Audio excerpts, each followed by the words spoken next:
کہ elections delay کیا جائے، کیا انکا بات میں زیادہ قانونی اور آئینی وزن ہے یا چیف جسٹس آف پاکستان کا فیصلہ میں زیادہ قانونی اور آئینی وزن ہے؟ تو یہی وجہ ہے کہ ہم کہہ رہے ہیں کہ 8 فروری پہ الیکشنز ہوں گے. آپ سب ضرور تیاری پکڑیں کہ 8 فروری کو آپ جا کے ووٹ ڈالیں اور اپنے مستقبل کے فیصلے کریں. ایک مزید ذوقی صاحب آپ بتائیں مجھے.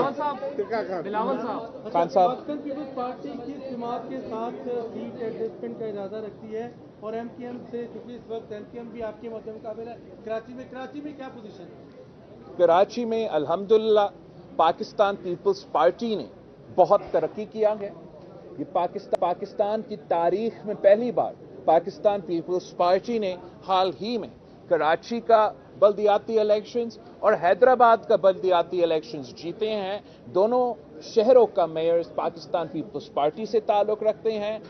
جب پاکستان بھر میں بائی الیکشنز ہو رہے تھے اور خان صاحب خود مختلف سیٹوں سے لڑ رہے تھے اور تمام سیاسی پارٹیز پی ٹی آئی کا مقابلہ کر رہے تھے، تو اس وقت بھی صرف اور صرف پاکستان پیپلز پارٹی نے پی ٹی آئی کو شکست دلوا کے ملتان کا بائی الیکشن جیتا، پی ٹی آئی کو شکست دلوا کے کراچی کا بائی الیکشن جیتا. اس سے پہلے جب ہم بائی الیکشنز میں خان صاحب کے دور میں بائی الیکشنز لڑ رہے تھے تو تب ہم نے نون لیگ کو ان کے سپوزڈلی ان کی اپنی سیٹ پہ شکست دلوایا. تو میں کافی پرامید ہوں کہ کراچی کے عوام انشاءاللہ تعالی اس بار پاکستان پیپلز پارٹی کو ضرور موقع دیں گے، اور یہ پہلی دفعہ ہوگا جو پاکستان پیپلز پارٹی کے پاس نہ صرف کے ایم سی کا بلدیاتی نظام ساتھ ہوگا مگر صوبائی حکومت بھی ساتھ ہوگا اور انشاءاللہ تعالی وفاقی حکومت بھی ساتھ ہوگا.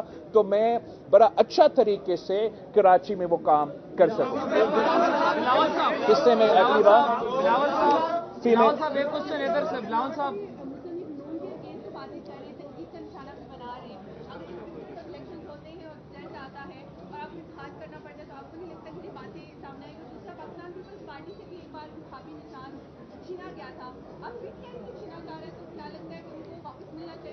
آپ نے دوست سوال کیا ہے. جہاں تک الیکشنز کی بات ہے وہ تو الیکشنز کی بعد کی باتیں ہیں، الیکشنز کے پہلے کی باتیں نہیں ہیں. اس وقت جو ہے میں تو تمام سیاسی جماعتوں کا مقابلہ کر رہا ہوں. میں تو جہاں تک آپ کے اتنے سارے مختلف سوال ہے اس کا تو صرف ایک جواب میں دے سکتا ہوں کہ جہاں تک لیول پلینگ فیلڈ کی بات ہے، پاکستان کی تاریخ میں پاکستان کا ہر الیکشن آپ اٹھا کے دیکھیں اس میں امپروومنٹ کا گنجائش رہا ہے.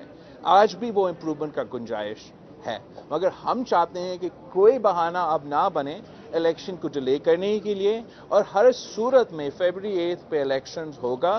اور اس لیے کہ پاکستان پیپلز پارٹی اس ملک کے عوام پہ بھروسہ کرتے ہیں، اس ملک کے عوام پہ اعتماد کرتی ہے کہ ہم سمجھتے ہیں کہ جو بھی وہ فیصلہ کرے وہ فیصلہ ہم مانیں گے. آپ سب کا بہت شکریہ.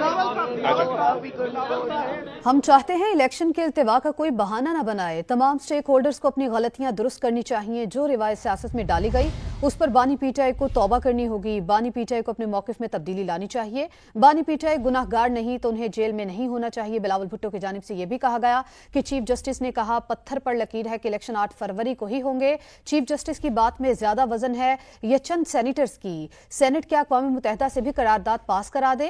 الیکشن 8 فروری کو ہی ہوں گے. بھٹو کے اس کے فیصلے کی مثال آج تک نہیں دی گئی.